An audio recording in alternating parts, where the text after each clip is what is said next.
Buni uvuş tabi shirin bo'lıyor hali. Shu gapingizda bir gap bor ekan. Burada bir ağamız var ki maşallah bir gece gidip yatıyor bular ki be. Hadi hakkımızı almasak burada olacak ya. Özleri hem bakayım sattıktan. Selamünaleyküm. Assalomu alaykum va rahmatullohi va alaykum assalom. O'zingizni bir tanishtirib keting, rahat o'tiring yana. Men Abdulbashir bo'lgan Qalay Saltiqdan Ulus Vali Murdiyan. Nahil Bashir ağa, siz hem bizlerki davet ettiniz maşallah bizlerden. Kada hem siz zahmet ediyorsunuz köprüye gitsin. Shirin zat da bu. İnşallah bizlerin tasvirlarlarımız has kıstanıyor. İkimiz biraz duralım, sabredelim ki bu tarafı özlerine kanun özünü yetiştiririz. Şurada bizler saklasak olur. Nahil bul. O da bulam yaxshi ekan, hammasi bo'lıyor.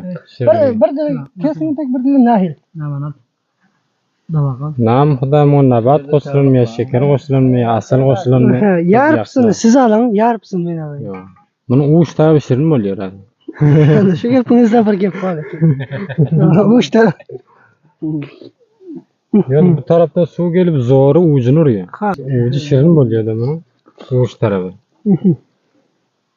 Vaqiyan ham do'stlar ko'p shirin qavun ekan. Bizning barnamamizning idamasi var dostlar, çünkü şu ko'rib o'tirganlaringizda iyali ko'rali